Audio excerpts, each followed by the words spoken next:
What a night we had in the Champions League yesterday. I mean, wow, it was just unbelievable. Premier League fans, first of all, where are you guys at? No, let me know where you guys at because what was that? What kind of performance is that? You said six teams qualified to the Champions League, right? From the Premier League. Fair enough, I'll give you that. You are you're there. What now? None of them won.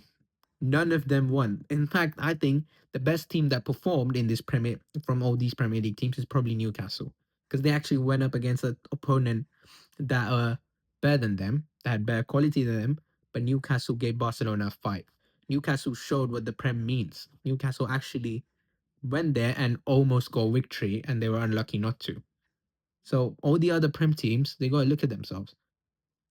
I mean, it was terrible. I think it was terrible. And terrible performance from the Premier League teams. But let's start at in the first game, the main event, Manchester City versus Real Madrid. Everyone before the game kicked off, everyone when the draw was announced said Man City will run through Real Madrid. Real Madrid don't have it this year. Real Madrid have so many injuries: Kylian Mbappe, Jude Bellingham, Eder Militao, Carreras. They're done for. Real Madrid have fallen off. Well, Fede Valverde said, "No, not today. Not on my watch."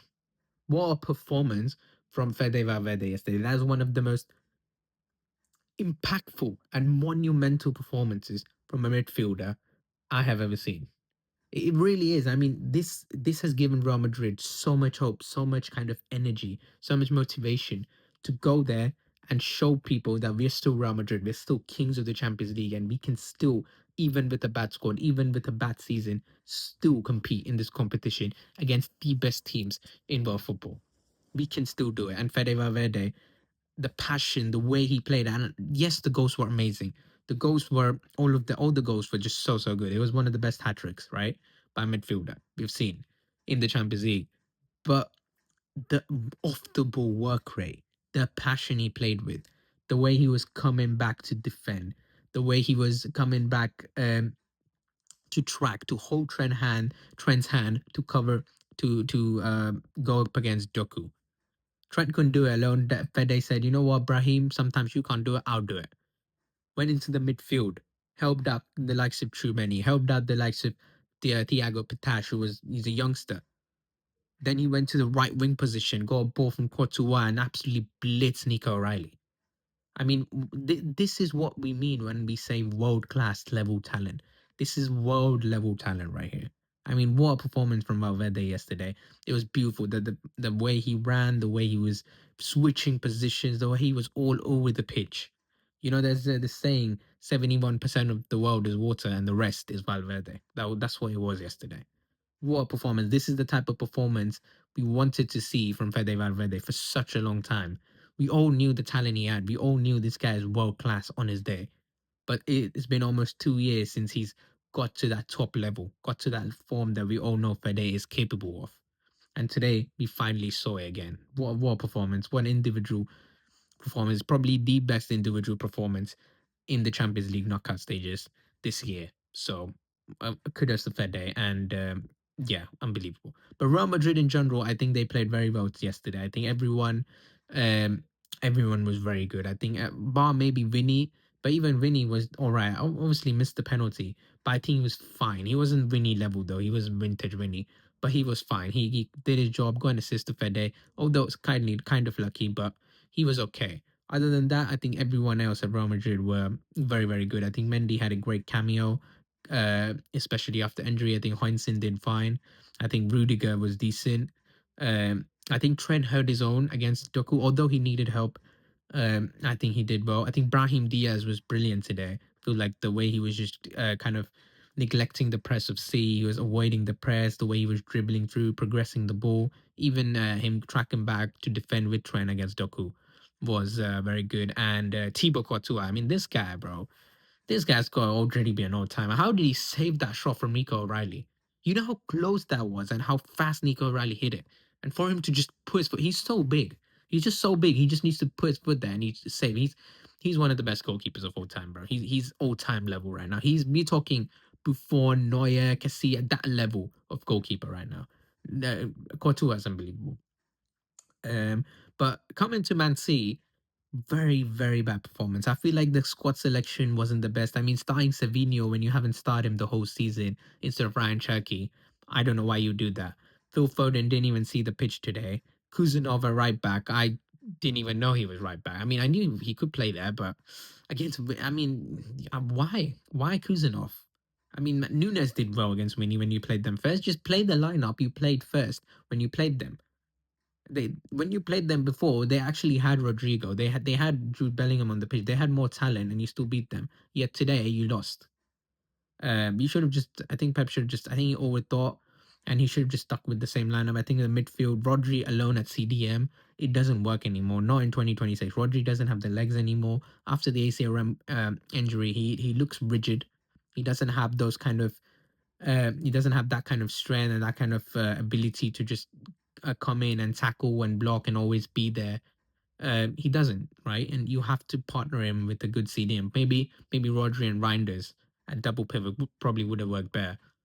I think Bernardo Silva again bad game. Haaland, Erling Haaland. I mean, where was Erling Haaland? This was one of those games where that's why I always say everyone tells me whenever Haaland's going on his crazy goal scoring from start of the season that this guy's the best player in the world. I don't think he's the best player in the world. He might be the best striker in the world, and I think him and Kane are the best strikers in world football right now in terms of pure number nines who could score. Haaland is obviously the best, but he's not the best player. He can't when the game is stuck when the game needs help. Haaland can't do anything.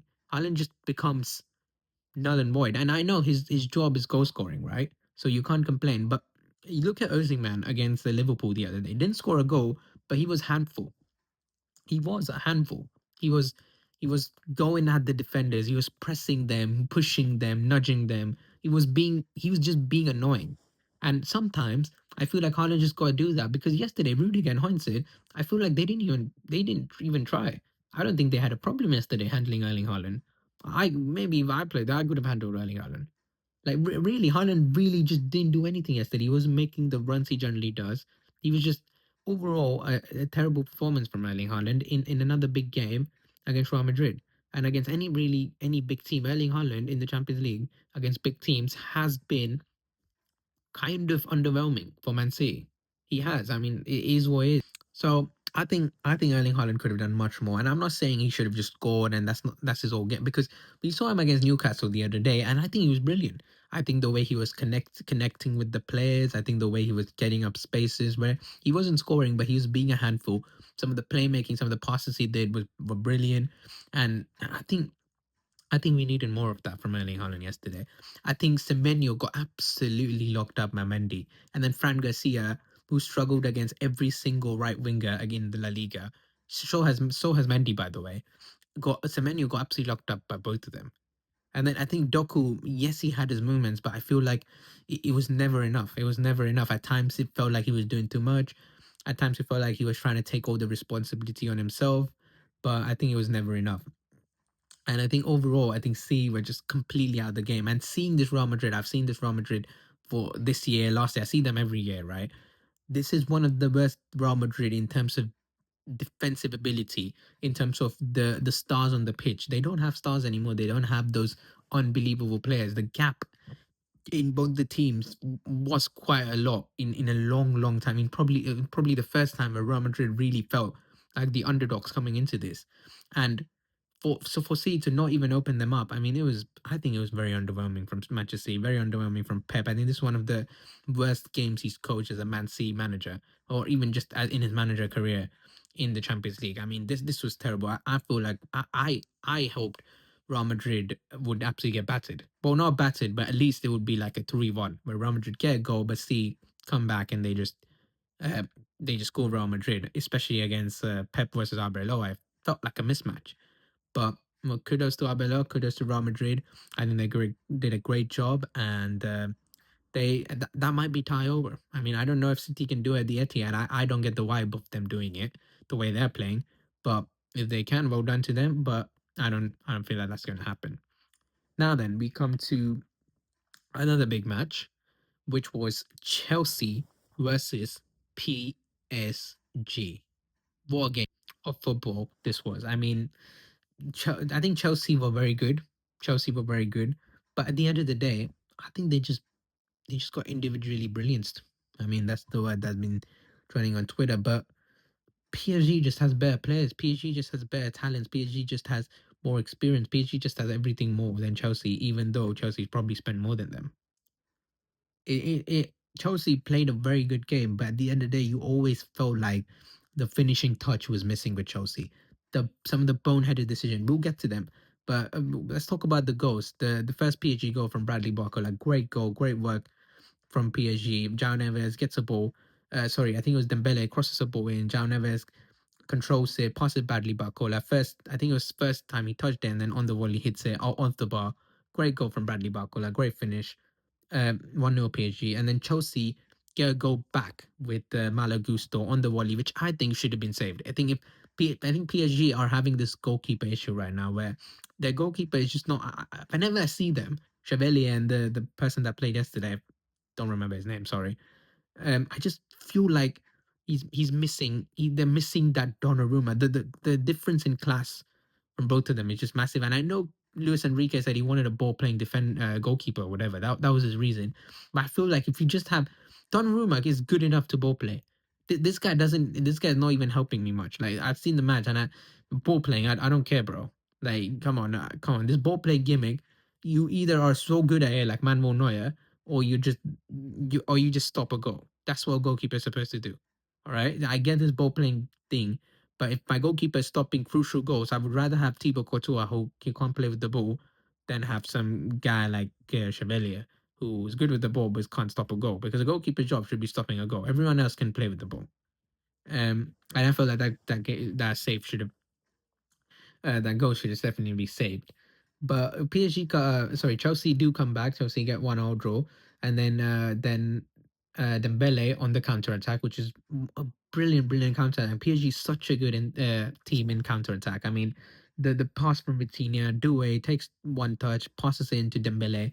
Dembele sends Kukurea and Gusto, was it Fafana? I think it's Fafana or Gusto, one of them, and smashes it on his right foot into the bottom corner. Brilliant goal from PSG, brilliant counter attack. But then PSG also get opened up, and I've seen this a lot from PSG in the Champions League because I watched them only in the Champions League, right? I haven't watched their league games, but in the Champions League, their flanks, Hakimi and Nuno Mendes, which I do believe on their day are one of are the best fullback partnership in the world, and could go down to be uh, an old time fullback partnership, right? But it feels like they get so opened up. I mean, the wide areas. Pedro Neto had a whole length to run today. Even Nuno Mendes for the goal against the goal that Malagusto scored. Where is Nuno Mendes? Why is the area so open? It was literally just a simple ball into Gusto that even I could have seen, and it was an easy goal. I mean, it feels like Nuno Mendes and Hakimi have just completely forgot to track back and see their man. It feels like Trent is playing on both sides, bro. Like Trent forgets and he just lets others just handle it. I think they need to definitely fix up, and I feel like any other team, like if they go up against a Bayern Munich or maybe a Real Madrid later on in the competition, that they could be hurt on that position. I mean that is I think terrible defending from PSG overall. But Neto goes through, gets a goal. Enzo Fernandez puts it in. I think great. Enzo Fernandez is just classic Enzo Fernandez. So PSG, Chelsea really kept it in the game. They were playing good. They were attacking. They were really getting at PSG. And then the goalkeeper makes a huge mistake. Kelensky, I mean, yeah, come on, man. Like you gotta be better than that. Let's be honest. What are you doing? At some point you're trying to give it to Caicedo in a position where Caicedo cannot take it. Just shoot it. Just shoot it. Just bang it up front. All right. Let's stop playing these line breaking. Try to play these line breaking passes. And he did it twice. He did it again as well, where we almost conceded. He was lucky not to, but what are you doing? Come on, sometimes you just got to boot it out. Sometimes when PSG are well into your half, they're marking every single player of yours. You just got to boot it out. Unless you have players like Frankie De Jong and Pedri, who generally just never lose the ball. You can give them the ball anywhere, and they will literally 99.99% of the time never lose the ball. Unless you're players like that, fair. But if you don't, just boot it out. Just get it out of here, man. Like Caicedo was never. It wasn't even Caicedo's fault. He was being marked completely, and the ball was completely not enough. I mean, he couldn't do anything there. They concede. Vitinha dinks them. Barcola gets the ball. Obviously, Vitinha dinks them. Great goal from Vitinha. Makes it 3-2, and then Quaradona comes on from the bench, and then it's just the Quaradona show. But the first goal was absolutely brilliant. The way he just cuts in, there's four players trying to see what he's going to do. He just sees the gap, bang, bang, top right. I mean, beautiful goal, thunderous goal from Kvaratskhelia. And this is what I talk about when I was talking about the Premier League, right? And I'm gonna get to this point now. Yes, the Premier League is, I think it's the best league in the world. All right, don't get it twisted. I was joking at the start, but I generally do think Premier League is definitely the best league in the world. When it comes from top to bottom, the talent that Premier League offers and every single club offers, the amount of money, the financial power these clubs have, these clubs definitely, Premier League overall is definitely the best league because they attract the biggest talents in the world. They can buy the biggest talents in the world. They have the best um, coaches in the world coming to their league. Even mid-table clubs or close to relegation clubs have great talents that they can just attract because of the financial power they possess. But when it comes to the elites of the elites, when it comes to the best of the best in the world, that's what matters in the Champions League. I feel like the Premier League clubs fall short. I mean, if I were to name the top 10 players in the world right now, I don't think more than two Premier League players get in. I mean, I'll be honest, guys, I really don't. And I feel like when you compare these Premier League teams to the likes of a PSG, a Bayern Munich, a Real Madrid, a Barcelona, in terms of just pure quality, Premier League teams do fall behind. They do fall behind. They definitely do. And yeah, Man City was there at some point in their career. I think Liverpool was there as well. But nowadays, I feel like Premier League definitely falls behind. I mean, you look at Arsenal. I think they have a brilliant midfield. But would you say Arsenal's best midfielder and Declan Rice is the best in the world? No, I think Vitinha and Pedri are better than him. And it's not hard to say. I think they are generally better than him. If you watch football, you know they are better than him. If you look at Liverpool, you look about Szoboszlai, Valverde. I think Valverde is still as good or even better. You look at Chelsea's best player, Cole Palmer, or maybe you want to say Pedro Neto or João Pedro. I think there's better players than that. But I think there's way better players than that around in the other leagues. You look at Arsenal's Bukayo Saka. He's the best. He's supposed to be the best right winger in the Premier League, right? Lamine Yamal, Michael Olise, way better than him. Way better than him. In the current situation, they are way better than him. And I feel like this is the kind of drought the Premier League is going through in terms of pure attacking talent, which it is sad for the Prem fans because I feel like Premier League's always used to these elite talents, which they don't have right now. And I feel like there's been a lot of times where they haven't had them, but there was this 4 or 5 year period when Liverpool and City were going up against it, where they did that. But I don't think they have it anymore. And I think that's one of the biggest issues of the Prem, where you when you go up against the best teams in the world, you miss individual brilliance. And this individual brilliance, Chelsea might have played a bad game, but at the end of the day, PSG has more experience and better players that can come up with magic moments that Chelsea just can't. Chelsea can't. They could have with Palmer before, but now he's just fallen off a cliff. So great game for PSG. I think the tie is over. It's 5-2. I mean, if they kept it at 3-2, maybe you could have done something at the bridge. But now 5-2, I think it's wraps for Chelsea. I think they should just be focusing on the league now and getting out of the Champions League. The Arsenal game, I didn't really watch the whole game. I watched the second half, and I think Arsenal just terrible. I think they were boring. I mean they're boring in general, but I felt like this game they would batter Leverkusen. But I feel like they got played out of the park, and this is the best team in England against the sixth best in Bundesliga, and they had to struggle. I mean the penalty, not really a penalty for me. I'm not hating, but it really isn't. But I see it was given. I'm not gonna complain, but I have my concerns, but Arsenal get the goal in the 90 plus minute. I think it's a bit soft, but it is what it is. I think overall, I think that's just a bad performance for Arsenal. I think they would finish the job at Leverkusen, but overall, that's just a bad performance for Arsenal. And they're really just, their attack is just not clicking. Their attacks is so terrible. I mean, I feel like there's so many teams in the round of 16 that just have a bad attack. Have a better attack than them. I mean, even Galatasaray with Osimhen. I think Osimhen alone is a better attack than Arsenal's attack. So yeah, Arsenal definitely needs to fix up in that attacking area. And I feel like Arteta, every season, one season he's very good at attack, one season he's very good at midfield, one season very the best at defense. I feel like you gotta get balance. You gotta have everything right for your team to go far in all competitions, for your team to be considered one of the best and to make history. I know you might win the Prem and you don't really care about this, but at the end of the day, you maybe if you want to make history, you have to, right? So yeah, I think Bodo Glim. I watched their highlight. I didn't watch the game, but I think they were playing brilliant football again. I think Bodo Glim is a story to watch out for. I mean, the way they were just popping around Sporting today, yesterday, was brilliant to watch. So because the Bodo Glim, and I really want to see them go further. If the quarterfinals would be amazing. Obviously, I think they'll reach the quarterfinals. If they beat Arsenal and reach the semifinals, that'd be crazy. That would be one of the best stories ever. But let's find out if they do. And that's the review. I mean, hope you guys liked it. And comment what you guys think about all the Premier League stuff and all the drama and Real Madrid and all these games and the Champions League. I mean, what a night of Champions League. And click the bell icon. We got some good videos coming out soon. So hope you guys enjoyed, and I'll see you later.